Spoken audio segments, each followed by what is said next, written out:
O Último Papa. Uma conspiração diabólica para destruir o Vaticano. Malak Martin. Este não é um audiobook da obra. Trata-se de uma análise onde exponho comentários apresentando alguns dos pontos mais relevantes do livro. Não substitui a leitura da obra no seu todo e pode conter eventuais comparações, ilações ou exemplificações para a cultura, a política do dia ou eventos da atualidade.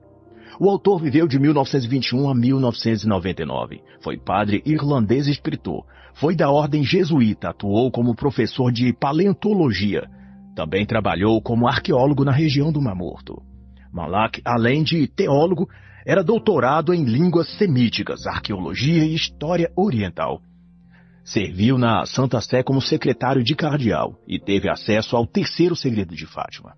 Os eventos narrados nesta obra, embora em forma de ficção, são 85% verídicos, segundo disse ele em entrevista, e foram escritos nos Estados Unidos depois que ele pediu dispensa do Vaticano e do seu cargo, e foi viver como sacerdote leigo. O livro, a trama nele descrita, trata-se de uma conspiração orquestrada por agentes globais para infiltrar-se no Vaticano e ferir o coração da Igreja desde dentro. A meta desses conspiradores é desfigurar a Igreja de Cristo, sob uma nova ordem mundial, onde o catecismo deixe de ter um vínculo com a tradição, e o próprio papado seja convertido num servidor complacente do mal, um coadjuvante do poder secular global. Segundo o autor, esse complô envolve políticos, eclesiásticos e megas empresários unidos à maçonaria e submissos ao diabo, dedicados à missão de fazer a Igreja Católica abandonar sua vocação e se tornar o oposto do que ela foi chamada a ser e a executar no mundo. O que perspassa por um jogo geopolítico ardiloso, por satanismo, por corrupção, por desvios políticos e religiosos, e principalmente pela captura ideológica do sumo pontífice. Pois ferir e macular a cátedra de Pedro é garantir que todo o rebanho se disperse ou se torne refém do diabo, subjugado às tratativas anticatólicas que viriam do próprio Vaticano, do Papa. E faço então o esclarecimento que esse é o quadro que vemos dos acontecimentos vindos à tona a partir da renúncia de Bento XVI e eleição de Francisco Bergoglio ao posto de sumo pontífice. Os próprios fatos falam por si mesmo. Bento alega uma doença para sair do cargo e Bergoglio passa a dialogar com tudo que é contrário à fé e à santa tradição apostólica. E Malak Martin publicou essa obra em idos dos anos 1990. O Papa ainda era João Paulo II, que iria até 2005. Mas, incrivelmente, as coisas descritas por Martin traduz tudo o que se seguiu desde a posse de Bergoglio ao cargo. Houve o empenho, desde então, de alinhar a Igreja às doutrinas satânicas do comunismo, dando cada vez mais espaço à teologia da libertação e abraçamento dos preceitos e discursos marxistas de inclusão e justiça social, minorias, tolerância religiosa aos LGBTs, etc. E que teve seu auge em 2023 com a presepada do Sínodo Sinodal, onde ele, Bergoglio, na prática, assumiu ser um antipapa, depondo abertamente contra os mais santos e católicos dogmas da Igreja, reavivando a perseguição à missa tridentina iniciada no Concílio Vaticano II. Punindo padres que permaneçam fiéis aos ritos da piedade e do catolicismo, como foi herdado dos apóstolos de Cristo, como foi o caso da destituição do bispo de Tyler, no Texas, nos Estados Unidos, também de Joseph Scritland, em novembro de 2023, demitido pelo Papa porque ele era um devoto e católico demais, um conservador da moral e princípios cristãos, e por seu bom serviço estava influenciando muitos, principalmente jovens dos Estados Unidos, a encontrar a fé e se tornarem católicos fiéis. Mas para Bergoglio, isso é um insulto à Igreja Sinodal, a outra igreja inclusive liberal que ele quer colocar no lugar da Santa Igreja Católica Apostólica Romana. Mas também no Brasil, leigos e sacerdotes são perseguidos e afastados de suas paróquias quando assumem as posições dogmáticas que a Igreja sempre ensinou, porque para Francisco a Igreja deve agora ser moderna, sinodal. Que significa abandonar os ritos e tradições milenar e abrir as portas para o mundo LGBT, de gênero, de casamento do mesmo sexo, ordenação sacerdotal de mulheres, abolição do celibato para padres, do sacramento da confissão, do uso da batina, etc, etc. Definitivamente, a Igreja de Bergoglio e o próprio Vaticano, desde o seu pontificado, é outra. Talvez essa que o padre Malak descreve no seu livro. E não por menos, no original esse livro foi chamado pelo autor de A Casa Varrida pelo Vento. A casa é o Vaticano e o vento, as conspirações que estão a passar por lá. E a narrativa de Padre Mark inicia com a ocorrência da assinatura do Tratado de Roma de 1957, que institui a chamada Comunidade Econômica Europeia, e que foi a primeira versão do que depois veio a ser a União Europeia. Naquele momento, assinaram um acordo de cooperação política, científica e econômica. Representantes da Alemanha Ocidental, França, Itália, Bélgica, Países Baixos e Luxemburgo, que entrou em vigor um ano depois, em janeiro de 1958. E na década de 1980, outros países passaram a integrar, como Inglaterra, Espanha, Dinamarca, Portugal. E nos anos 1990, a Comunidade Europeia passou-se a chamar de União Europeia. E em 1999, pelo menos 19 dos cerca de 27 países passaram a ter o euro como moeda comum entre eles. Mas como destaca o autor, essas protuberações na Europa eram o início e vanguarda de um movimento maior e global, o estabelecimento de um novo centro de gravidade no mundo, que então viria a ser nomeado de Nova Ordem Mundial e gerido por forças políticas, mas também espirituais. No Palácio Apostólico da Colina do Vaticano, como parte do rito da cerimônia de assinatura do tratado entre os 6 países inicialmente, o Papa recebeu os ministros representantes desses países membros do acordo, e como era de se esperar, alguns deles apenas ajoelharam-se para receber a tradicional bênção papal, mostrando o antagonismo que passariam a ter para com a Igreja. Era o início formal da guerra cultural do secularismo contra a Igreja e contra os cristãos. E tendo encerrado o evento, e os 6 diplomatas se retirado, um amigo assistente e braço direito do Santo Padre perguntou-lhe o que ele achava. Se aquela nova ordem europeia teria condições de enfrentar o movimento comunista liderado por Moscou. No que o pontífice disse que o inimigo continuaria a ser o marxismo, mas que ele agora mudaria de mãos. Seu epicentro seria a Europa e a América. De qual Europa o senhor se refere? Perguntou confuso o assistente do Papa, achando-se tratar de alguns países específicos. E o chefe da Sé respondeu: a Europa que nasceu hoje com esse acordo. E passado isso, o Vaticano, sob um novo pontificado, exercido por João XXIII, moveu a Santa Sé sob o auspício de uma súmula papal, que convocava a Igreja para um grande concílio ecumênico, e nas tratativas desse portentoso evento, conclamou os conselheiros do Vaticano para uma reunião particular no 4º andar do Palácio Apostólico. Ali estavam cardeais, bispos e monsenhores da Secretaria de Estado, além de tradutores e intérpretes. A reunião era para tratar de uma carta. A carta contendo o 3º segredo de Fátima, revelado às 3 crianças camponesas de uma humilde aldeia de Portugal em 1917. Lúcia, a mais velha, e que mais tarde havia se tornado freira enclausurada, revelara 2 dos 3 segredos da Virgem Santa que lhe aparecera. Mas, como instruído a ela, o 3º segredo deveria ser lacrado numa carta, e somente publicado pelo Papa que estivesse reinante em 1960, e que esse mesmo Papa organizasse uma consagração mundial da Rússia à Virgem Maria, e que essa consagração deveria ser realizada por todos os bispos do mundo no mesmo dia, cada um em sua diocese, usando as mesmas palavras. E Lúcia dissera que, se a consagração fosse feita, a Rússia se converteria e deixaria de ser uma ameaça. Porém, se o ritual de consagração não fosse cumprido, a Rússia espalharia os seus erros pelo mundo. Haveria muito sofrimento e destruição, e a fé da Igreja e os seus dogmas seriam corrompidos. Mas, no entanto, o Papa objetou que, desde 1959, estavam em negociações delicadas com a União Soviética, e que 2 prelados da Igreja Ortodoxa da União Soviética iriam comparecer ao Concílio Vaticano II. Se ele obedecesse ao dito na carta e declarasse publicamente que a Rússia estava cheia de erros funestos, toda a sua iniciativa para os soviéticos viria à ruína. Isso seria apontar o dedo contra o regime marxista e provocar retaliações para as nações do Ocidente. Para João 23, aquela era uma escolha de consequências graves geopolíticas. E ele optou por cumprir seu próprio desígnio do que obedecer a Deus. E rapidamente os vassalos destituídos de espiritualidade passaram a relativizar toda a situação. Diziam que a irmã Lúcia era muito nova quando ouviu a mensagem da santa e pode ter se confundido com algumas palavras. Outros afirmavam que já se tinha passado muitos anos, que o contexto global mudou, que aquilo não precisava ser interpretado ao pé da letra. E por aí vai. E no desfecho final concluiu o pontífice que questo non è per i nostri tempi, isto é, isto não é para uma época como a nossa.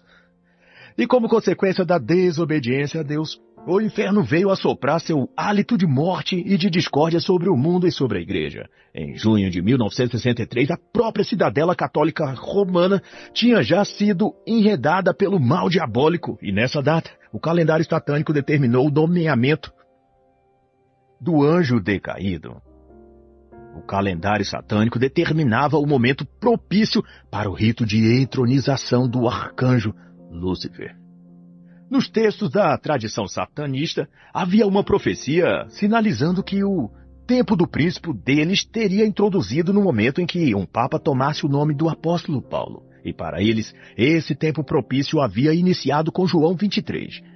E escolheu-se então uma data para a cerimônia complexa que entronizava e consagrava aqueles tempos da história e aquele local à autoridade de Lúcifer.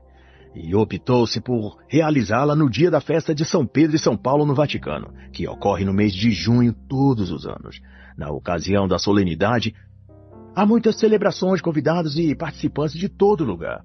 E uma cerimônia do tipo que queriam fazer os satanistas teria mais chances de não chamar a atenção para os seus detalhes anticristãos.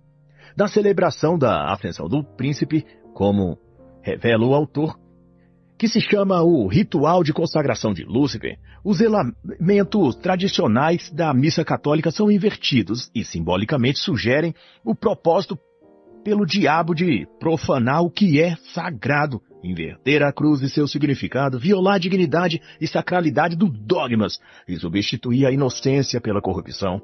E por isso há nesses ritos um animal novo a ser sacrificado, representando uma criança, a inocência destruída pela adaga de Lúcifer. E há rumores de que já houve ocasiões onde se apresentou crianças reais para serem sacrificadas. Para os satanistas, esse evento solene demarca o sacrilégio ritual, em que a graça, o arrependimento e o perdão concedido por Deus e liberados por meio das ações da igreja sobre a terra são transtornados, e o oposto disso passa a jorrar dos lugares onde essas virtudes e valores eram antes transmitidos. A ascensão do príncipe, ou de Lúcifer, assegura que a posse da chave do mundo espiritual não estivesse mais com o substituto de Pedro, o chefe da Santa Sé e líder da igreja aqui na Terra, o Papa, mas a partir de então nas mãos do próprio Lúcifer, a abominação da desolação. O pentagrama, as velas negras, as vítimas sacrificiais, o vaso de ossos e os ornamentos em geral, como diz o autor, precisam estar nos devidos lugares antes da meia-noite, onde começa o ritual. E naquela data estava tudo impecável, para venerar e para receber o príncipe das trevas. E a estratégia por trás de tudo aquilo, como deixa claro Malachi Marty, não era destruir a instituição eclesiástica da Igreja Católica, ao ponto de ela não mais existir, mas sim esvaziá-la de sua essência e desviá-la de sua vocação ao nível dela assimilar inteiramente os pressupostos da nova ordem mundial. E em lugar dos assuntos espirituais, priorizasse e representasse apenas os interesses humanos. Ela passaria a estar limitada tão somente aos objetivos humanistas ou humanitários, como realmente veio a ser, eu fazendo essa observação, depois que o Concílio Vaticano II quebrou a ponte da Igreja com a sua tradição, a começar pela instituição da missa nova, das mudanças da liturgia e na própria forma de manusear os elementos da Eucaristia e de dar e receber a comunhão pelo rito da hóstia sagrada. E concomitante a isso, a politização das homilias e toda a doutrina social da igreja sendo obliterada para absorver os princípios da ideologia marxista disfarçada em comunidades eclesiais de base, as SEBs, que são acampamentos progressistas dentro das atividades da igreja. E em 2023 aprova Francisco oficializar a tomada comunista da igreja, propondo o sínodo mais vexatório que jamais se promoveu, abraçando de vez as ideias LGBTistas, feministas, de gênero e tudo mais. Doravante isso, o cerimonial de entronização do maligno tornou seu curso e, após todas as invocações devidas e todas as pontas do pentagrama acesas, o corte foi feito no animal, a vítima perfeita sofredora, e o dirigente da cerimônia bradou: "O príncipe deste mundo será entronizado nesta noite, na antiga cidadela, e de lá ele criará uma nova comunidade." E o canto que se seguia ao desfecho da celebração dizia em sua letra: "Eu te levo comigo, vítima pura. Eu te levo para o norte profano. Eu te levo para o cume do príncipe. Pedimos-te, Senhor Lúcifer, príncipe das trevas, receptor de todas as nossas vítimas, que aceite nossa oferta para o cometimento de muitos pecados." E outras partes dessa oração são feitas fazendo menção à montanha ou ao topo da montanha, e embora o autor não comente isso, eu observo estreita relação para com o fenômeno ocorrido no cume do Monte Hermon, no qual a descrição do livro de Enoque faz de que foi no topo dessa montanha que Azazel e os 200 anjos caídos que o seguiram pactuaram para fazer rebelião a Deus e corromper a humanidade, fazendo ocorrer daí toda a grande perversão que desencaminhou o gênero humano de vez e resultou no dilúvio de Noé, a fim de extirpar o ser humano da terra, à exceção de Noé e sua família. Acredito que essa parte do rito esteja se referindo a esse momento e lugar onde Lúcifer determinou corromper o gênero humano em afronta ao Deus Criador. Após essas considerações, a narrativa dá então um salto para 1978. Ao mês de agosto daquele ano, Giovanni Battista, Papa Paulo VI, havia morrido de fulminante ataque cardíaco e a sede vacante foi interinamente colocada aos cuidados do cardeal e secretário de Estado Jean-Claude Vicens. Era ele quem cuidava dos assuntos papais e era quem decidia muitas coisas relativas ao pontificado, mesmo quando o Papa estava em vida. E seu empenho a partir de então era para que o próximo chefe da Santa Sé não desfizesse tudo que os devotos do príncipe deste mundo, infiltrados em cargos eclesiais, tinham construído. Isso é, as bases da igreja anticristã que subsistia nos bastidores do Vaticano aguardando o tempo oportuno de vir à tona. Há pelo menos 20 anos que o cardeal Vincent e seus comparsas trabalhavam nas sombras para gerar a nova igreja e o novo papado, que seria humanitário, humanizado, mas destituído de espiritualidade e sem a autoridade de Deus. E uma das coisas mais relevantes que Malak Mark deslinda aqui é o fato trágico e triste de que, no novo tipo de igreja que os traidores dentro do Vaticano tentam criar, não falaria o sumo pontífice mais em a igreja ser portadora da verdade ou da revelação espiritual de Deus. Ela, no máximo, iria se posicionar como uma das muitas manifestações da verdade e da presença de Deus. Mas todas as outras vertentes religiosas também expressariam a verdadeira fé e apostolado de Cristo. E isso remete ao caso, isso eu ponderando, de que Bergoglio parece cumprir isso à risca. Desde o seu pontificado ele celebra missas junto a pajés, mães ou pais de santo, ou participa de rituais pagãos indígenas, além de coadunar com bispos e padres que rezam missas mistas, dividindo o espaço da igreja com sacerdotes do candomblé ou de religiões orientais. Isso significa que, do seu ponto de vista, todos têm a verdade e todos os ritos espiritualistas provêm de Deus. Ele até evita usar o nome Jesus e dizer que ele é Deus e Senhor.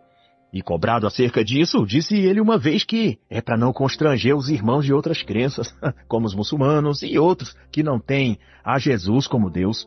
Ou seja, ele prefere a aprovação humana do que a verdade de Deus. Parece Pedro negando a Cristo 3 vezes. Mas, para a tristeza de Vincent, o cardeal enganador, o conclave papal elegeu alguém oposto ao que ele pretendia. Consta que, após o conclave e ao sair o resultado, ele se retirou às pressas e visivelmente abalado e contrariado para os seus aposentos. Ele não fez questão alguma de disfarçar seu aborrecimento e reprovação ao então novo papa eleito, Sua Santidade João Paulo I.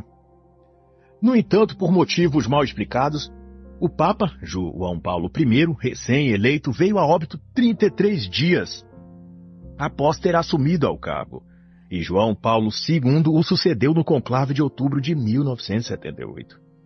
Quanto ao então secretário de Estado cardeal Vincent, Sua preocupação no momento era que, por algum misterioso fenômeno, o evento blasfêmio de entronização de Lúcifer realizado em junho de 1963, em paralelo ao rito de posse do à época Papa eleito Paulo VI, fora documentado e delatado por meio de uma carta selada e endereçada ao Papa posterior, que veio a ser João Paulo I, e ao que sugeria a aparência da carta, seu lacre tinha sido rompido, e o conteúdo lido e depois novamente posto em um novo selo papal, e reendereçado com data do dia anterior à morte de João Paulo I, ao novo Papa que viria a ser eleito.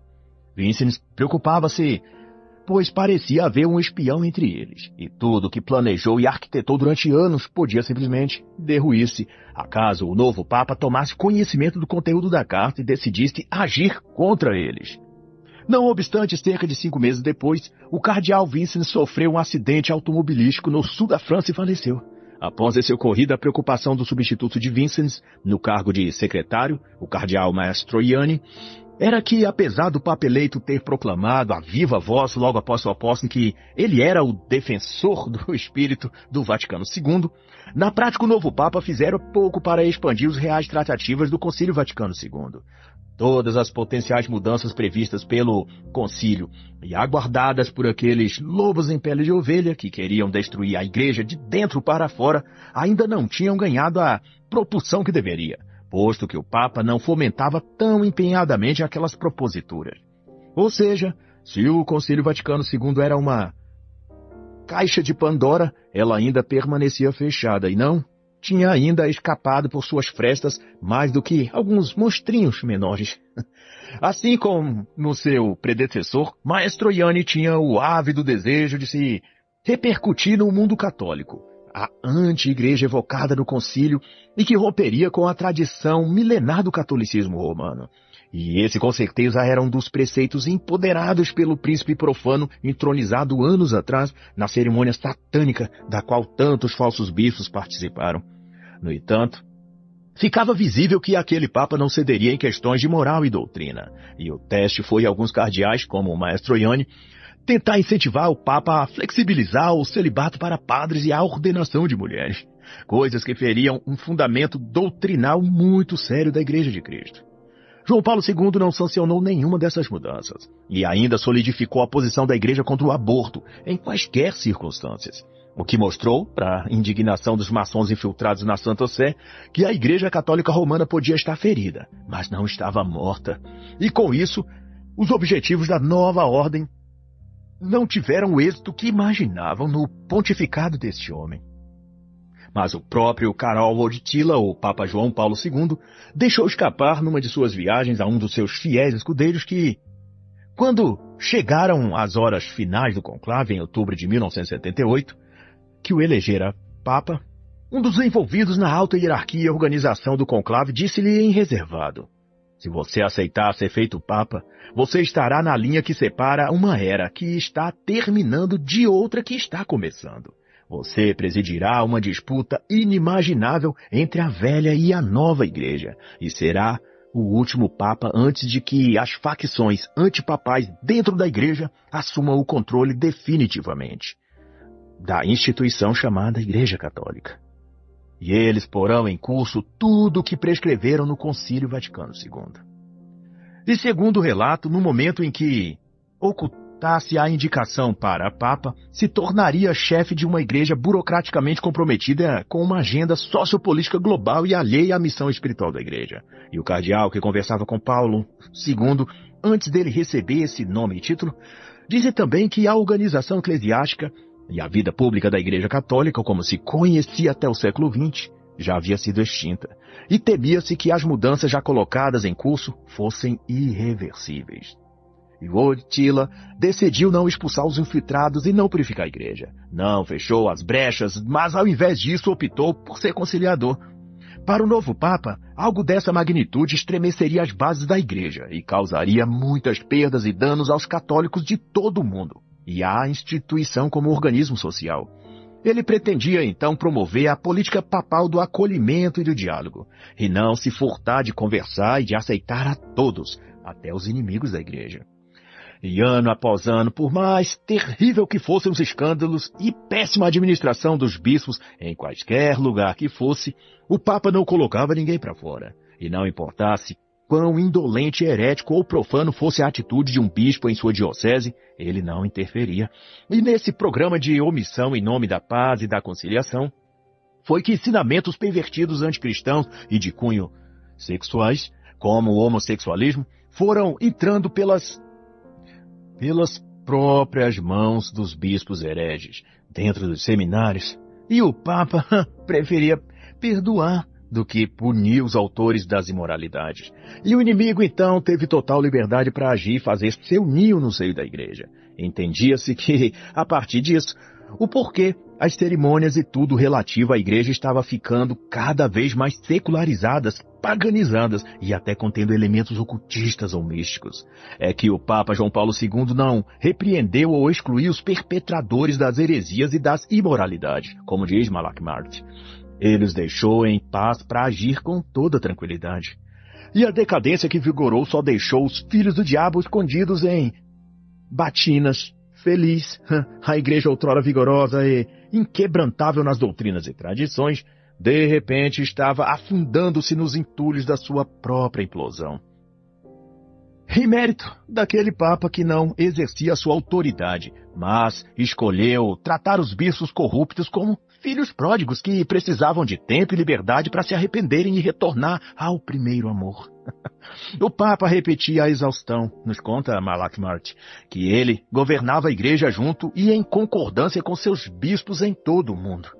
Ao extremo ridículo de quando tinha de exercer sua autoridade petrina em questões de doutrina, ele mesmo nessas horas buscava não constranger os inimigos da igreja, mesmo aqueles que tinham sugerido ou tentado aprovar na igreja ensinos ou doutrinas satânicas ou anticatólicas. O Papa só dizia: pela autoridade conferida a Pedro e seus sucessores, e em comunhão com os bispos da Igreja Católica, eu confirmo, eu decreto. E assim evitava aborrecer aqueles que estavam introduzindo os elementos corruptores, querendo destruir a igreja de dentro para fora. O Papa continuava beijando a mão daqueles que os esbofeteavam. E toda essa doutrina e tradição vitalícia da igreja, vai também nos contar o autor, ia enfraquecendo e sendo adulterados, ao ponto da própria sumo pontífice passar a se comportar de maneira dúbia, para agradar a todos em todo lugar, até aos que explicitamente odiavam a igreja e o papado. E João Paulo II, aonde peregrinava, visitava qualquer tipo de templo, santuário, bosque sagrado de rituais ocultistas, bebia poções mágicas, comia alimentos consagrados a entidades sombrias, recebia sinais de divindades em sua testa e falava com os sacerdotes dessas seitas, com bispos cismáticos, com teólogos militantes da destruição da igreja e com místicos, bruxos, chamando-os de seus iguais e irmãos na fé, inclusive admitindo-os na Basílica de São Pedro e celebrando com eles uma liturgia sagrada. Era o Papa mais ultrajante que a igreja houvera tido até ali. Ao falar para grandes audiências públicas, ele afastava muitas vezes o crucifixo e até o Santíssimo Sacramento da Eucaristia, para não ferir os sentimentos dos seus convidados ou anfitriões que não eram cristãos ou que não gostavam da Igreja Católica. Ele evitava também se referir a si mesmo como católico ou chamar a Igreja Católica de verdadeira e santa. Preferia usar termos vagos e expressões relativistas para manter uma imagem acolhedora, ecumênica e secretista diante dos algozes da cristandade que queriam destruí-la. Aquele Papa ofereceu tudo de bandeja para os inimigos da igreja, e estes só se queixavam de que, para ficar perfeito, o Papa só precisaria parar de falar contra o aborto e condenar a homossexualidade. O resto estava tudo perfeito. O bispo de Michigan, nos Estados Unidos à época, Bruce Longton, chegou a declarar que, se ao menos João Paulo II reconhecesse o direito das mulheres ao sacerdócio, ou mesmo ao papado, não faltaria mais nada para se concretizar a transformação da igreja. E isso significava que, então, todo o resto estavam encontrando a abertura para instaurar na igreja. E até o decano dos cardeais da América também declarou que faltava ao Papa deixar de lado sua baboseira piedosa, palavras dele, e se dedicar a dar poder real às mulheres na igreja. E foi assim que maus cardeais, sob os auspícios maçônicos, passaram a tramar a remoção daquele pontífice. E a primeira iniciativa foi fazer um levantamento mundial entre todos os 4.000 bispos espalhados pelo mundo, a saber, o quanto apreciavam ou desprezavam o atual chefe da cátedra. Se queria articular uma remoção sem perder o apoio dos bispos de suas dioceses, então tudo teria de ser feito com muita prudência e calma, mas a prerrogativa era a de forjar um consenso sobre a necessidade de removê-lo do cargo.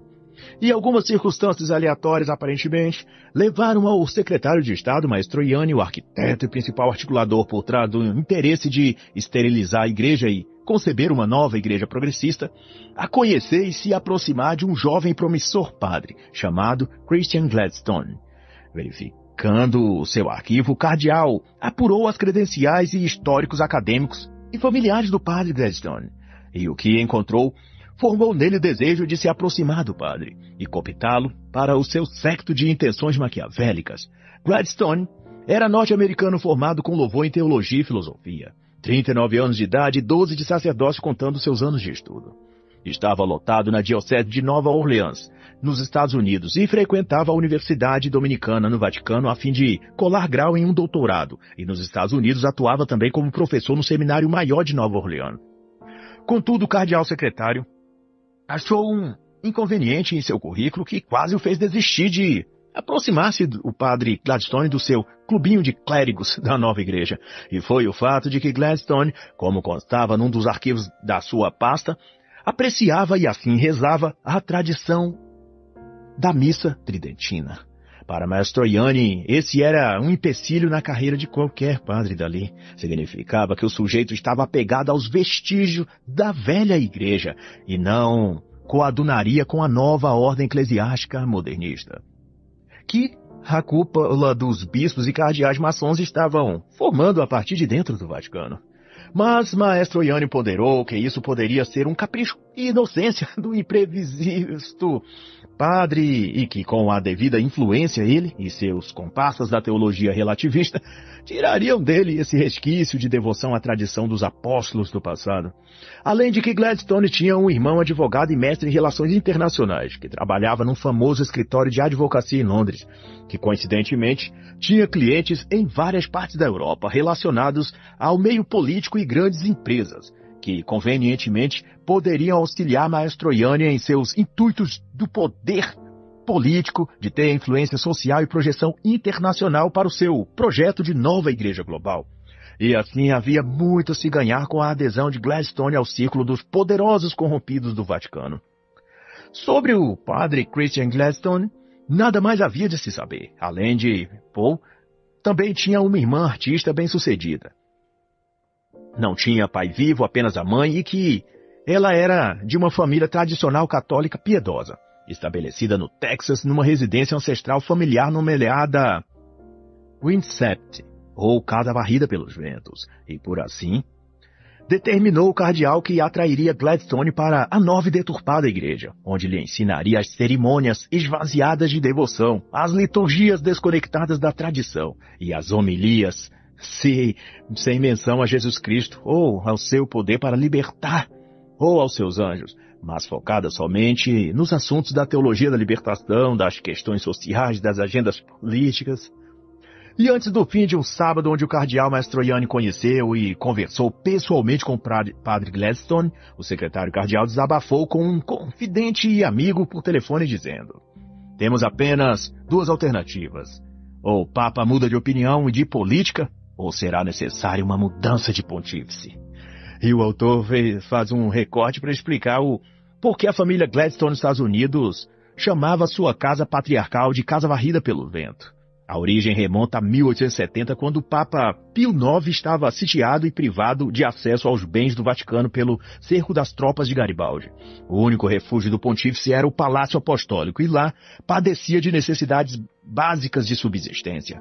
Essa notícia chegou ao ancestral e patriarca da família nos Estados Unidos, que, tomado de fervor pela defesa da igreja e do papado, levantou entre seus conterrâneos católicos cartas de crédito no valor de $1 milhão, e obtendo também uma carta pessoal de apresentação do arcebispo de Nova Orleans, partiu para Roma na Páscoa de 1872.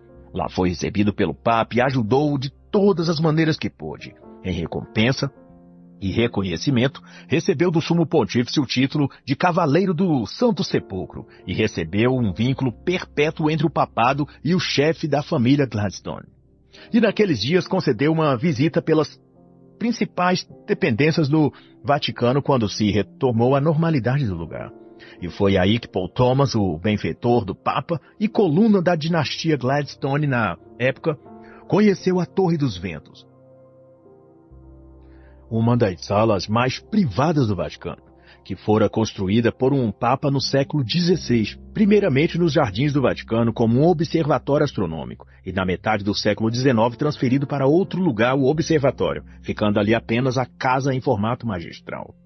Havia ali um catavento, um relógio solar no chão, e pela casa passavam os 8 ventos, e era também os tempos que a igreja vivia, soprada por ventos de todos os lados. Daí, o Gladstone chefe decidiu que construiria uma capela e uma torre semelhante àquela do Vaticano, mas em sua residência lá nos Estados Unidos, e a ela chamou de Torre dos Ventos, e a casa da família ele nomeou de a Casa Varrida pelos Ventos.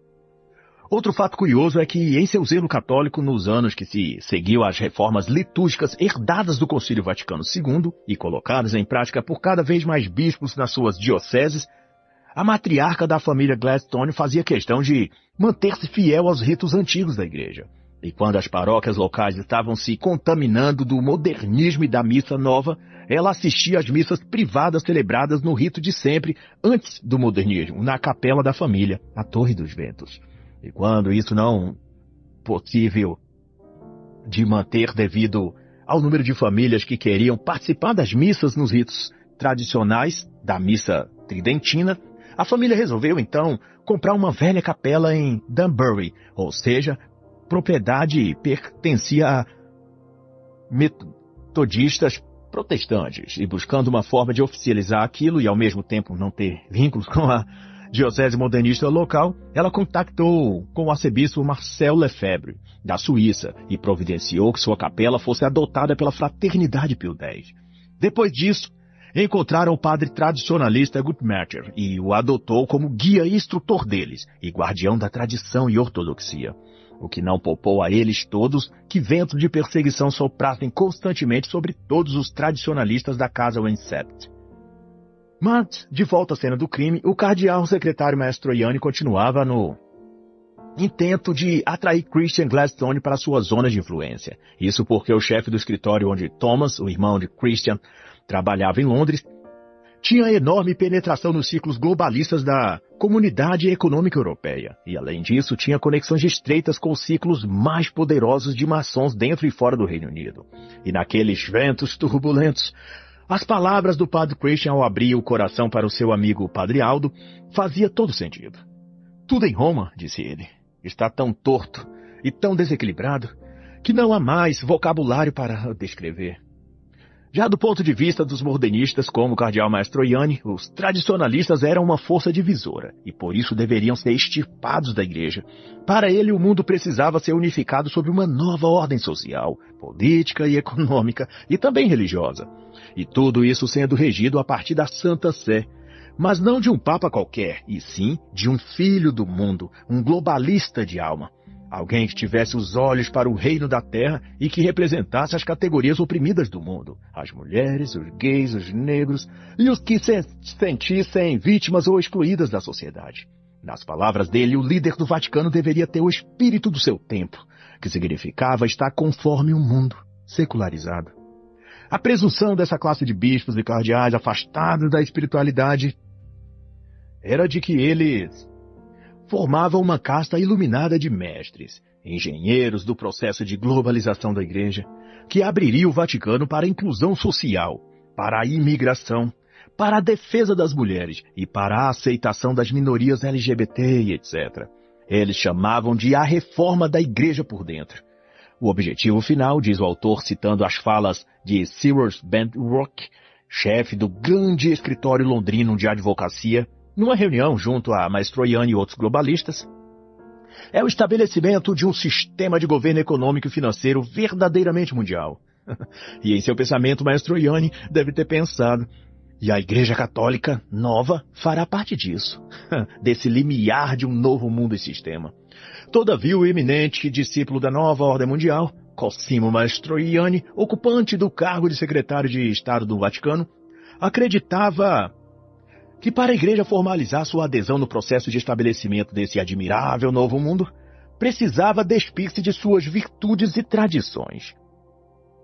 Parar de se identificar com Cristo e sua realeza, e principalmente anular a autoridade do Papa e repartir o comando da Igreja, distribuindo-a a seus bispos comprometidos com a nova ordem. Mastroianni chamava isso de despapização da Igreja Católica Romana. E nesse processo, como chamavam a destruição da Igreja e fomento de uma outra Igreja, mundana, secular e vendida aos interesses humanos, todos eram chamados a participar. Os bispos em suas dioceses, os padres em suas paróquias, os cardeais desde dentro do Vaticano, mas, porém, somente alguns poucos e seletos integrantes conheceriam todos os objetivos e meta final. E toda essa grande trama foi ganhando corpo à medida que o secretário de Estado do Papa e os globalistas Sears, ligado à comunidade internacional, idealizaram forjar um elo de ajuda recíproca entre investidores, banqueiros internacionais e plutocratas políticos ao bispado mundial, isso é, entre o globalismo e o Vaticano.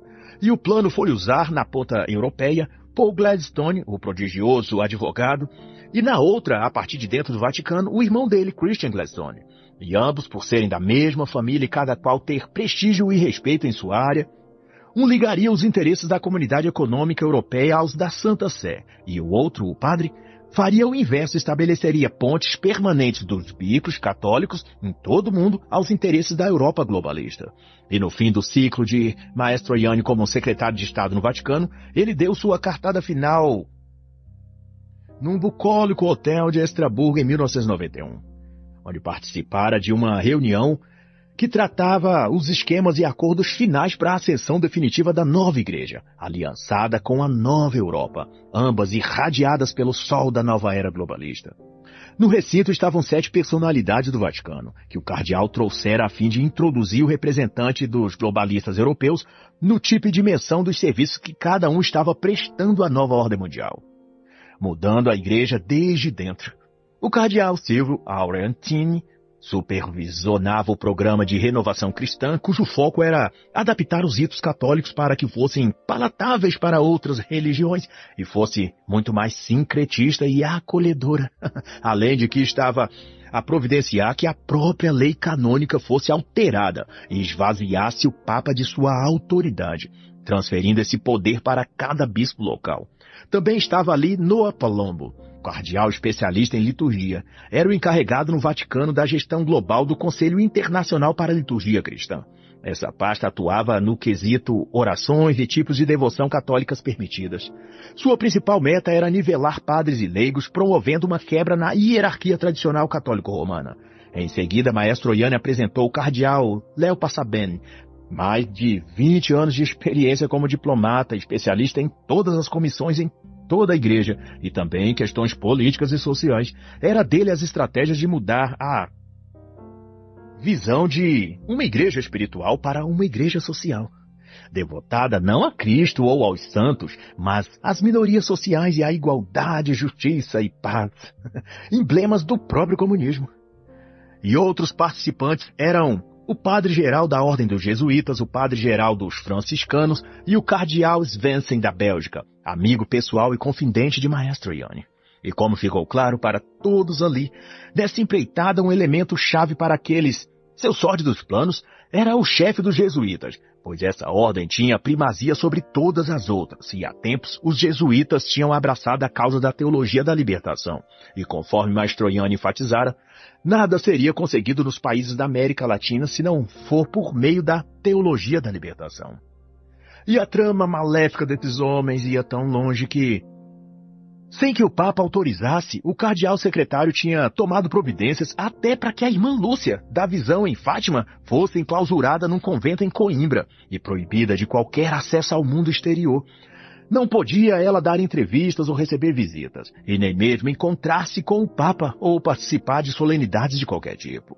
E isso para que os fiéis em todo o mundo não tivessem, por meio dela, inspiração ou sua devoção avivada. A irmã Lúcia deveria ser esquecida, junto com as aparições de Nossa Senhora. A história deveria ser enterrada. E no dia que os súditos do mal, liderados pelo secretário cardeal Mastroianni, se reuniram com os agentes globalistas europeus, o intuito era o de mudar radicalmente no nível superior da estrutura hierárquica da Igreja, o que envolvia a remoção do Papa, para ser direto no assunto. Outro ponto debatido foi em como viabilizar a mudança de rota na Igreja, mas tomando essa alteração no curso formalmente aceito e válido a nível institucional. Ou seja, transformar as mudanças no cânone, nas liturgias, nos dogmas e na própria forma de se cultuar, um tipo de nova doutrina aprovada pelo Pontífice do Vaticano, de modo que nenhuma paróquia no mundo poderia desobedecer ou deixar de seguir e praticar, por se tratar de uma ordenação papal. Não precisamos mais do antigo fundamento da autoridade e desenvolvimento da Igreja, disse um deles, o chefe-geral das comissões de justiça e paz no âmbito global da Igreja. O quanto antes, continuou ele, sendo corroborado pelo menear positivo de cabeça por parte dos outros ali presentes. Precisamos de um papado conforme a nova realidade. Um papado que se conforme com a circunstância concreta de que o mundo mudou e a Igreja também deve mudar e se adaptar. Mais tarde, quilômetros de distância, já em Londres, um dos contatos especiais do globalista Sears, que há pouco tinha tramado junto com o maestro Iane derrubar o papado, resumiu bem o tipo de pessoas com o que estavam lidando. Trata-se de uma quadrilha dele, conspiradores do pior tipo, cheios de planos anti-humanos, entregues a maquinações perversas, completamente manchados de sujeira. Mas temos de ser pragmáticos e aproveitar a oportunidade de ouro que está à nossa frente. Foi o que concluiu ele. E dessa base de intenções foi que o que esses conspiradores apresentaram ao mundo como internacionalismo se mostrou depois ter se tornado multiculturalismo, para em seguida se transmutar em transnacionalismo e, no fim, assumir-se como globalismo. E, por sua vez, era um protótipo de universalismo, onde todas as nações e povos pensam e agem como uma mentalidade e comportamento padronizado. E, porventura, anticristão, nihilista, ocultista, progressista, nos aspectos sociais, políticos e econômicos. Mas eles gostavam mais de usar o termo progressistas do que marxistas ou comunistas. Isso porque a ideia de progresso tem para eles um sentido ambivalente, duplo. Não significa progredir no sentido de evoluir e avançar positivamente, mas progredir num passo a passo ideológico onde os indivíduos do modo ou mentalidade do privado para o coletivo, do individual para o social, do local para o universal. Nessa última fase, depois de progredir todas as etapas, a humanidade galgaria para o estágio evolutivo final, que é o de singularidade, em que todas as nuances de sua vida expressem o todo. Sua religião é mundial, a economia do seu país é planificada, igualitária, destituída de classes ou de diferentes patamares financeiros. Na parte social impera a inclusão, e todos são aceitos e acolhidos sem discriminações de nenhum tipo. Esse é o modelo de sociedade universal que todos eles buscavam, ao custo de destruir os pilares ocidentais um a um, a fé cristã, o direito romano, a cultura grega, e como símbolo maior da conquista deles queriam destruir a Igreja Católica, porque era esta instituição que depurava todas as demais colunas da sociedade, aperfeiçoando o direito, lapidando a cultura e edificando a fé cristã, separando-a das seitas modernistas.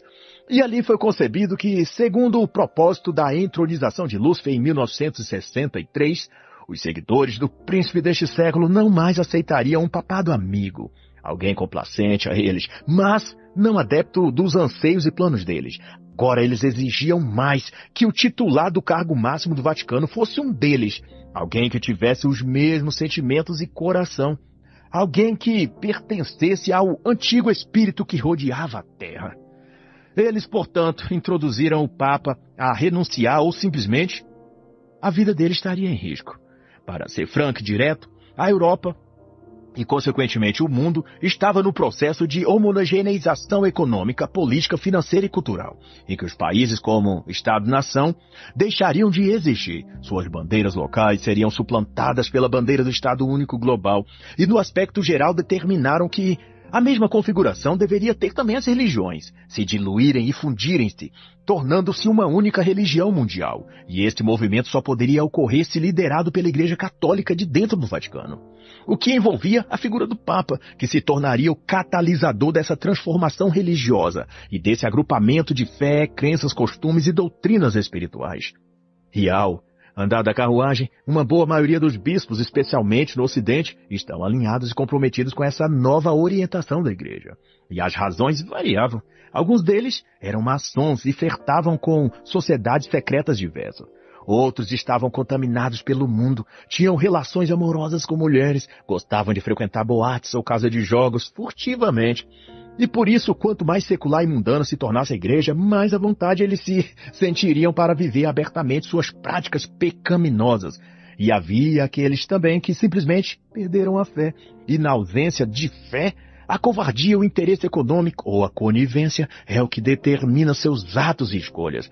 Mas seja como for, toda aquela formidável estrutura do mal, sendo consolidada, não possuía natureza apenas econômica, social ou política, mas, sobretudo, espiritual. Mas vale lembrar que esse desfecho de intenções e planos perversos não começou com o ocorrido de Maestro Iane e seus bispos malignos com os prolocratas europeus em Estrasburgo. Mas muito antes disso, essa tramóia insana de corromper o clero católico e secularizar a igreja, transformando-a em uma instituição anticatólica, teve seu start no ano de 1962, quando Paulo João XXIII abriu os trabalhos para o Concílio Vaticano II. No próprio discurso de abertura, o Sumo Pontífice admitiu que os propósitos do evento eram modernizar a igreja, abri-la aos não cristãos, flexibilizar as regras mais rígidas e essas coisas. Tudo que agora se via em plena execução por mãos do secretário cardeal e seus bispos adestrados em todo o mundo. E a saber, a inundação de modernismo que a igreja pós-concílio ou igreja conciliar absorveu foram liberalismo moral, liturgia anticatólica, rebaixamento das crenças tradicionais, e muitas de suas missas passaram a ser celebrações populistas de costumes locais e causas políticas e ativismo. Nas paróquias, os fiéis eram convidados durante a missa a bater palmas, levantarem-se e apertarem as mãos uns dos outros, a pular como se estivessem num clube dançante. Só não eram mais ensinados a dobrarem os joelhos em reverência à presença de Deus. E não fosse trágico bastante, também nos seminários onde se formariam os novos papas, tudo ali também tinha sido infectado pelo modernismo. Os padres, professores responsáveis pelos alunos usavam camiseta e jeans. Os alunos não precisavam mais frequentar missas matinais e nem noturnas. A própria capela fora transformada em salão comum e quando nela se celebrava algo, parecia uma festa mundana, com música dançante e onde até apareciam mulheres assistentes dos padres, com roupas colantes e tudo. Tudo isso foi o que o Concílio Vaticano II tinha trazido para a Igreja e para o ambiente católico. E a pedra filosofal que germinou tanto o concílio pervertido quanto toda a enxurrada de pecados que chamou-se Reforma Conciliar foi a negligência e desobediência do Papa João Paulo XXIII, de atender ao que ordenava Nossa Senhora no terceiro segredo de Fátima. Não há como virar as costas para aquilo e se sair impune. Tudo que veio depois foi um efeito em cascata da desobediência papal em 1960. E para consumar esse vilipêndio, nos anos de gestão do Cosimo Mastroianni, o principal líder antipapal dentro do Vaticano, como secretário de Estado, já havia se mobilizado bispos de 82 países do mundo em torno de sua proposta de derruir a igreja e criar outra nova.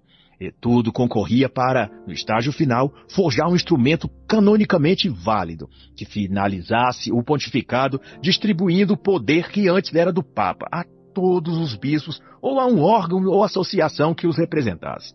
E o Sumo Pontífice seria mera decoração aprisionada no Vaticano. Ao invés de vigário de Cristo, os novos termos doutrinais o reduziria a vigário do Vaticano e os demais bispos em vigário, cada um de suas próprias dioceses. E cada um deles podendo decidir o que quer que fosse a revelia do Papa, que teria poder apenas no Vaticano. Os degraus para isso foi articular-se conferências, escritórios, associações ou convenções de bispos para que os agrupasse como uma espécie de sindicato dos bispos. E por meio desse consórcio manipular esses clérigos através de propinas, cargos, aposentadorias compensatórias ou a velha e má chantagem e extorsão, por meio de dossiês que exploravam as fraquezas e deslizes desses bispos.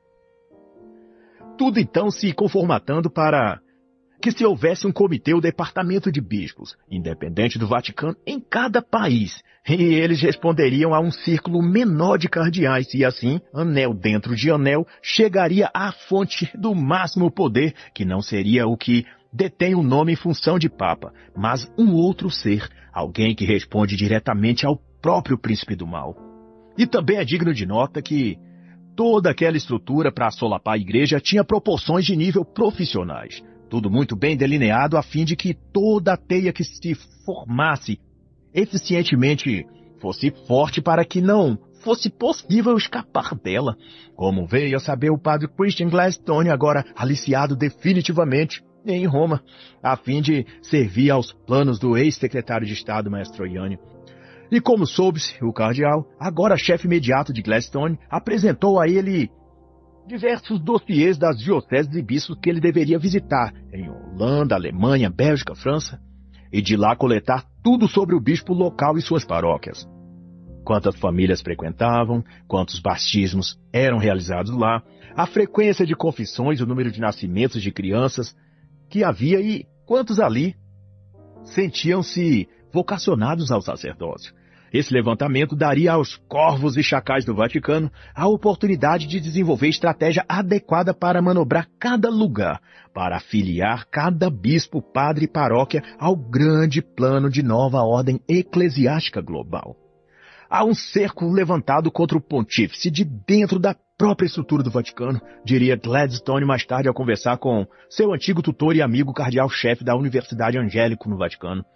Mas no escopo europeu globalista desse plano, o irmão de Christian, Paul Thomas Gladstone, é quem era responsável, como secretário-geral da Comunidade Europeia. Ele teria a chave para abrir concessões aos bispos indicados pelo cardeal secretário do Vaticano, a fim de que esses clérigos abrissem suas dioceses para o mundo globalizado da nova ordem mundial, que começaria com o afastamento do Papa e adestramento de toda a cadeia de comando do Vaticano, que passava, pois, por ecumenismo, sincretismo religioso, secularismo da igreja. Os tais bispos seriam comprados com empréstimos a juros especialmente baixos, reduções fiscais, facilitações em quaisquer assuntos bancários ou financeiros, etc. E foi para consolidar o compromisso de Paul Gladstone naquela nova visão de mundo que seu ex-chefe de Londres, um poderoso magnata da comunidade europeia, convidou-o a integrar a fraternidade maçônica, na loja de Israel pertencente ao rito de York. Eram os homens de boa vontade, os cavaleiros da antiga ordem da franco-maçonaria. Mas seja como for, todos os lados tinham seu jogo e estratégias. No lado dos bispos, o principal esquema de manipulação do senso comum para atingir a finalidade de criar uma mentalidade antipapal e anticatólica tanto nos bispos quanto no público. Era um bispo auxiliar escrever um artigo declarando, por exemplo, que já é hora das mulheres terem os mesmos direitos que os homens nas questões religiosas católicas, como serem ordenados ao sacerdócio ou algo desse tipo. E rapidamente outras dioceses passariam a repercutir em sua imprensa ou comunicação oficial aquele artigo, gerando polêmica no meio dos fiéis e reverberando na opinião pública do país. Assim que a questão dividisse a opinião, os bispos que publicou o artigo o retiraria do ar e se retrataria, claro, do ocorrido. Mas como o tema já tinha sido repercutido, ele continuaria sendo falado e inflamado as opiniões.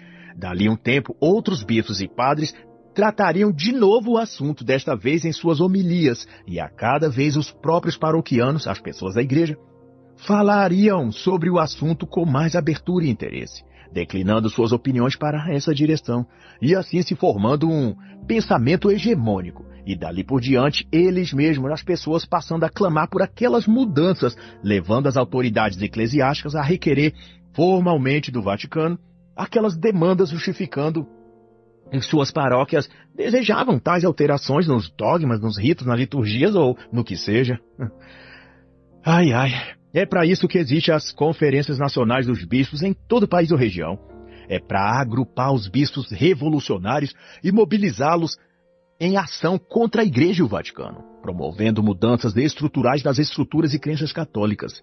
É por isso que toda conferência, associação ou convenção de bispo é tão polêmica e ativista. É porque ela está estabelecida sobre a pretensão de destruir a Igreja e reconstruí-la no formato nova era, multiculturalista, ecumênico e, por conseguinte, anticatólico. Toda Associação Nacional de Bispos é um mecanismo de guerra cultural estabelecida para promover mudanças e novos costumes no meio católico por meio da engenharia social. Eles atuam por meio de sermões, artigos publicados, entrevistas nos meios de comunicação, como se estivessem montando um quebra-cabeça. Numa dessas reuniões para delinear estratégias, um certo bispo até se gabou dizendo: "É assim que estou mudando minha diocese. Simplesmente não anunciamos que vamos mudar ou inovar algo. Nós vamos lá e mudamos, nós agimos. E quando as pessoas perceberem, elas já estão incorporadas naquele novo modelo padrão e dificilmente vão criar problemas." E ao fim disso, é a constatação, nem mesmo o Papa conseguiria modificar o que já tinha sido mudado, pois simplesmente ninguém no alto escalão dos bispos e cardeais iria obedecê-lo, e sua mensagem sequer chegaria aos ouvidos dos fiéis católicos. Na prática, a Santa Sé não era mais o centro da autoridade. A verdade, por mais que doesse, é que o diabo está conectado à Igreja por meio desses bispos. E uma constatação disso é que o próprio João Paulo II, para não citar outros pontífices anteriores, reiteradas vezes enviou diretrizes papais aos bispos e cardeais responsáveis pelos seminários norte-americanos, onde se notorizou a disseminação, por exemplo, da homossexualidade ativa, e entre o clero em geral. Mas todas as vezes, porém, as incisivas orientações dos papas de que os bispos enfatizassem aos seus subordinados que a atividade homossexual é mal intrínseco e não endossado pela Igreja, todos esses apelos do pontífice foram ignorados. Os bispos se recusam a cooperar com a Santa Sé. E esse era apenas um dos problemas, porque a Igreja também estava lidando naqueles tempos com o aumento generalizado do satanismo ritual dentro da própria Igreja, entre os altos escalões do catolicismo. Mas justiça seja feita, João Paulo II não oferecia aos seus apoiadores uma liderança destemida e nem aos seus opositores um obstáculo contra o avanço deles. No máximo, ele era morno e conseguia desagradar tanto tradicionalistas quanto modernistas. Tanto é que houve, por aqueles dias, um consistório, uma reunião privada entre o Papa e os membros do Colégio de Cardeais, onde o próprio pontífice consultava-os para questões importantes a nível de relações exteriores, doutrinas da Igreja e outros. E nesse dia, os cardeais debateram abertamente o desejo de que o Papa renunciasse, e no meio da discussão entre apoiadores e inimigos do papado, o sumo pontífice apenas encerrou a reunião e pediu que os cardeais rezassem, pedindo luz ao Espírito Santo. Não se viu nenhuma postura firme em recriminar as heresias dos cardeais, e nem uma defesa filosófica e teológica de sua autoridade constituída de vigário de Cristo. Ele se portou como um cãozinho fraco e abandonado, acostumado a ser chutado na rua. Havia inclusive um cardeal, Vossa Eminência San Stefano, encarregado dos assuntos financeiros do Banco do Vaticano e fiel servidor do Sumo Pontífice, mas mesmo ele, na ocasião, expressou em desalento que era difícil servir ao Papa se ele, o Papa, nunca era claro e específico no que queria. E a coisa toda seguia assim. O Santo Padre demonstrava desagradar-se de todas essas práticas, desde a corrupção no alto clero, o satanismo nas dependências do Vaticano e o homossexualismo em vários setores da Igreja. Mas, porém, parecia não agir para frear essas práticas. Era como se ele esperasse a providência de Cristo sem que ele próprio tivesse de sujar as mãos para resolver a questão. E tudo continuava como estava. No seminário de Nova Orleans, conta o autor, 2 seminaristas do 4º ano foram descobertos tendo atividades homossexuais. Interrogados, eles admitiram que eram de fato homossexuais. A direção, no entanto, do seminário repreendeu-os apenas verbalmente, como se pedindo que fossem mais discretos somente. O vigário diocesano, por sua vez, que descobriu o escândalo e os denunciou, foi afastado de sua paróquia e submetido a uma avaliação psicossexual, cujo resultado determinou que o padre era psicologicamente indigno de confiança e expulso ele foi das funções e da paróquia. passando a viver de ajuda de terceiros como um pobre desamparado à beira da mendicância. Mais tarde, os homens envolvidos na atividade ilícita sexual se formaram e foram ordenados padres. E nos dias que se seguiram, a mãe de Christian e Paul Gladstone, a matriarca da Casa Varrida pelo Vento, Francesca Gladstone, refletiu consigo mesma acerca do seu arranjado encontro com o Papa, ofertado a pedido dela em contrapartida de uma ajuda financeira prestada ao Banco do Vaticano. E no preparo da audiência com o Sumo Pontífice, ela disse a si mesma algo que constata a grande insatisfação de todos os leigos católicos fiéis. Tudo que os católicos sentem em relação à postura do chefe do Vaticano perante essas blasfêmias e corrupções todas ocorrendo em todo lugar nas paróquias, dioceses e no próprio Vaticano. Ela disse: eu não preciso de um papa para apertar minha mão ou tomar chá comigo enquanto discutimos amenidades. A barca de Pedro não é um barquinho num cruzeiro turístico viajando pelo litoral a admirar as paisagens costeiras. Eu preciso de um papa, afirmou ela com convicção, do qual eu me aproxime com temor, por causa da sabedoria com a qual Deus achou por bem dotá-lo. Eu preciso de um papa para venerar porque sua mortalidade e sua humildade, sua mente humana foram absorvidas pelo poder de que Deus o revestiu. Ninguém respeita ou necessita de um papa que trate a reverência religiosa com banalidade e indiferença. A queixa e grande desgosto da senhora Francesca é a que repercute no Fórum da Realidade, no coração e alma de todos os católicos fiéis e devotos pelo mundo, que é a percepção quase tangível de que estamos enfrentando um eclipse na vida católica romana tradicional, e que uma força invisível e má bloqueou a luz da verdadeira doutrina apostólica, e que o próprio Sumo Pontífice trata a estrutura da Igreja como ultrapassada e inútil, permitindo deliberadamente que ela se deteriore, sendo, portanto, negligente com seu ofício petrino. E como está evidente, dizia mais a matriarca Gladstone, nem os bispos, os padres ou a estrutura ordinária das paróquias e dioceses garantiam mais os fundamentos da vida católica.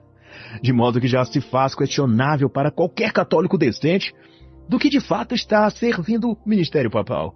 Que colaboração o chefe da igreja está trazendo para o corpo de Cristo nessa terra?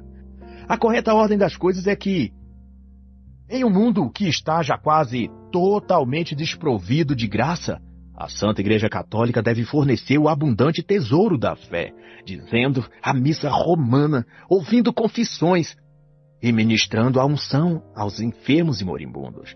Tudo sob a ordem de sacramentos válidos como determina o cânone e a sagrada tradição.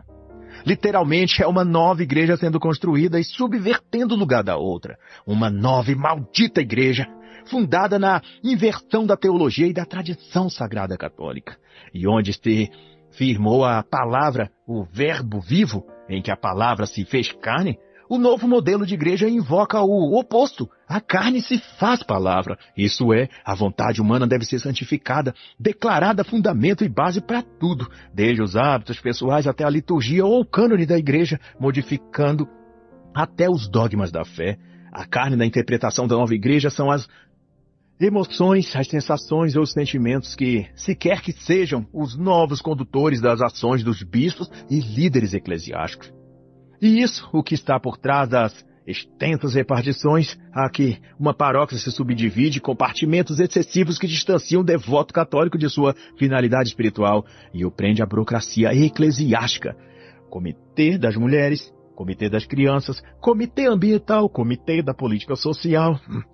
É assim que tudo vai se politizando e a vocação cristã se tornando em ativismo social e em lugar de moralidade. As pessoas nesses comitês e comissões pastorais passam a buscar validação social, medida pelo grau e intensidade de sua militância política ou ideológica. E nesse arranjo de nova igreja ou igreja conciliar, a vocação espiritual fora substituída pela engenharia social. E aonde havia fervor e fé, agora há cientificismo e tecnocracia. E tal era a hostilidade contra o Papa e o desejo maligno dos bispos, também malignos, de vê-lo afastado do seu ofício, que na ocasião da internação de João Paulo II para uma cirurgia emergencial, nenhum bispo, à exceção de 3, celebraram votos ou orações em favor de sua recuperação, ou sequer publicaram notas estimando sua melhora. O que eles queriam era que o pontífice morresse, mas tudo faziam justificando se tratar do melhor interesse da igreja. Só que não a igreja una e santa estabelecida por Cristo, sob a regência terrena de Pedro, mas a anti-igreja do príncipe deste mundo. E nesse ínterim foi a matriarca Gladstone que outra vez fez um diagnóstico preciso da situação. Ela disse que assim se encontra o clero da igreja atual.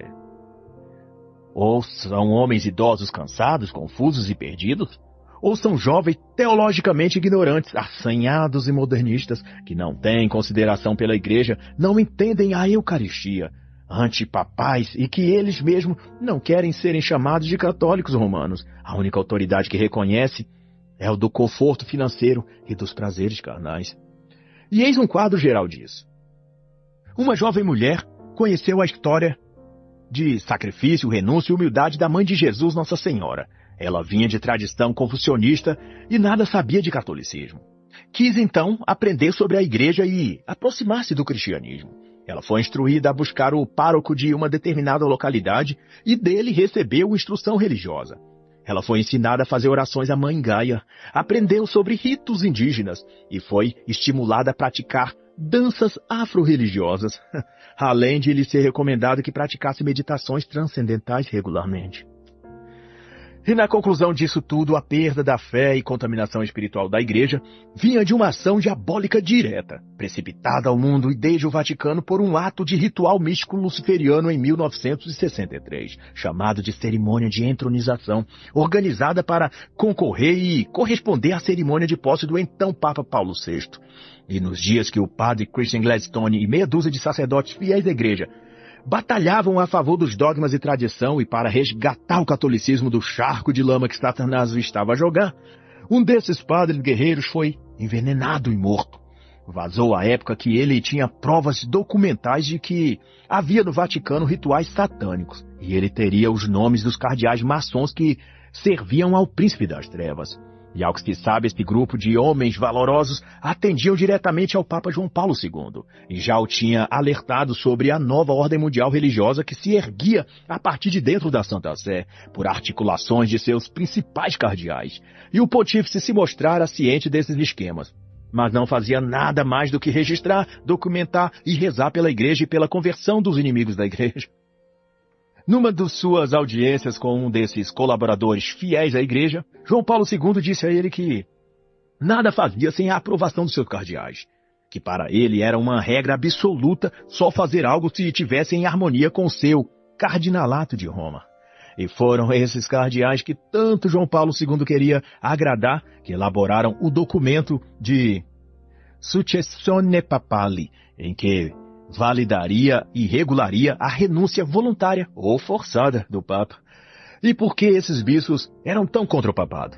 É a pergunta crucial. E a razão é que os bispos queriam deslocar o poder do Vaticano para eles próprios. Cada bispo queria ser o rei vitalício de seu próprio castelo e não prestar mais obediência aos dogmas, ritos ou determinações da Santa Sé e do papado, fosse ele qual fosse. Da prática, queriam tornar cada diocese independente e cada um adotar o tipo de culto, doutrina ou extravagância que quisesse. Como se fosse uma denominação protestante, onde cada templo ou ministério, Cadeeso, Belém, Madureira, sei lá, seriam donos de suas próprias vontades e livre para criar em suas próprias teologias e regras e, inclusive, administrar as arrecadações financeiras que eles teriam.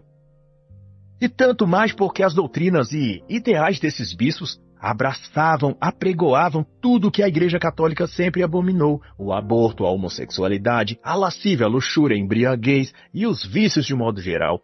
E os bispos estavam eles mergulhados até a alma nesses pecados. Assim como a água e o azeite não se misturam, os bispos também não se sentiam representados com a doutrina santa e perpétua do catolicismo. E não deixavam outra alternativa ao pontífice a não ser a morte, a renúncia ou a aposentadoria. E enquanto isso se desenrolava, o relógio do fim do papado continuava correndo, apressado, e Gladstone e os 5 padres restantes, que apoiavam o Papa e o defendiam, o alertavam dos preparativos finais que os inimigos estavam desenvolvendo para implodir o Vaticano, e numa manhã de reuniões com o pontífice, entregou-lhe um relatório completo com 2 volumes de provas substanciais da rede global de pedofilia, extorsão, lavagem de dinheiro e atividades ilícitas de todo tipo nas quais os bispos norte-americanos e europeus estavam envolvidos. Mas o Papa disse não ter naquela semana tempo hábil para ler os documentos, que ele iria o fazer no outro momento. Mas naquela mesma semana, uma comitiva de bispos dos Estados Unidos iriam visitar o Papa trazendo reivindicações. Os mesmos personagens que constavam no relatório dado ao Papa, contando tudo que esses bispos estavam envolvidos lá em suas dioceses. E para um vislumbre imaginativo do tipo de pessoas que eram, basta ao leitor visualizar o seguinte quadro. Homens seculares apaixonados pelos deleites hedonistas da vida, concombinados com outros homens sem fé, mas com crenças políticas progressistas enraizadas, e esses 2 grupos sendo liderados por um terceiro grupo de homens, mas estes envolvidos por um compromisso espiritual pactuado com as trevas, alguns admitidamente maçons, outros fortuitamente satanistas praticantes. Esse era o panorama do que estava a acontecer nos subterrâneos ideológicos e geopolíticos do Vaticano. E para confirmar suas pretensões e planos maquiavélicos em curso, o articulador principal desses esquemas, o ex-secretário de Estado do Vaticano, o cardeal Mastroianni, descreveu diante de Christian Gladstone, a quem ele achava que estava ao seu lado, que eles, os cardeais do mais alto escalão da Santa Sé, concominados com os principais agentes globalistas na Europa, estavam envolvidos na transição entre 2 pontificados, do antigo, que se apegava à velha igreja, às tradições ultrapassadas, e do novo pontificado que estaria sintonizado com o futuro iluminado de uma nova ordem mundial. E naquela ocasião, apenas alguns bispos remanescentes em Portugal e Espanha ainda travavam uma luta de resistência contra a nova ordem diabólica mundial. Nos demais países, incluindo o Brasil, a coisa estava toda dominada. E naqueles tempos chamavam essa nova ordem diabólica de o processo. Alguns, no baixo escalão, também a apelidavam de a mentalidade comum. E do ponto de vista dos apoiadores do papado, o que mais os entristecia não era a ousadia dos filhos das trevas, mas a complacência e tolerância do Papa. Parecia até uma conivência. E se tinha algo que certamente pesava na consciência daquele Papa, era que boa parte dos cardeais que agora conspiravam contra ele foram elevados àquele status pelo próprio João Paulo II. Ele afiou a espada que seus algozes agora usavam para feri-lo. Dito de outra forma, o satanismo e homossexualidade que infectavam o corpo social e eclesiástico da Igreja eram espalhados prementemente pelas mãos daqueles que o Sumo Pontífice consagrou e elevou a cargos de autoridade diante do rebanho de Cristo. E em todos os aspectos, esses cardeais e bispos eram muito pior que o herege Martim Lutero, que apesar de dividir a Igreja, Lutero teve pelo menos a decência de se afastar e criar sua própria seita, enquanto que os atuais hereges continuavam lá, dentro do Vaticano, praticando suas corrupções e querendo mudar à força a Igreja. Se simplesmente saísse e fundassem suas próprias formas de protestantismo, seria muito mais simples lidar com eles. E o cenário era esse. Ao menos 10% a nível global dos padres, bispos e cardeais estavam envolvidos direta ou indiretamente com satanismo e ou homossexualidade. E uma parcela sensível das freiras em conventos praticavam Wicca ou outras formas de bruxaria, além de lesbianismo. E o que o Papa havia decidido em relação a isso? Não excomungar hereges, não exonerar padres pedófilos, não demitir professores apóstatas. Sua decisão tinha sido dialogar e rezar por eles. E no decurso disso, a Imaculada Igreja Católica de sempre se abria por mãos desses bispos e cardinalato corrompidos para se transformar numa miríade de congregações protestantes independentes. Havia o anúncio até de que mulheres diaconisas estavam sendo consagradas em sigilo e que breve, quando o público católico estivesse preparado, iriam anunciar que essas diaconisas serviriam como pastoras paroquiais. Não era tudo tão conspiratório que o próprio Papa caía em contradição ao tentar equilibrar-se nos dois lados da balança, como querendo fazer gol nos dois times ao mesmo tempo e sair ganhando o jogo ainda. Ele mais de uma vez tinha sido categórico ao a afirmar que não permitiria meninas no altar. Disse a própria Madre Teresa de Calcutá, quando se reuniu com ela no Vaticano, que não aceitaria mulheres no presbitério e nem meninas no altar. E chutar a bola para os dois lados do campo ao mesmo tempo costuma andar sempre errado.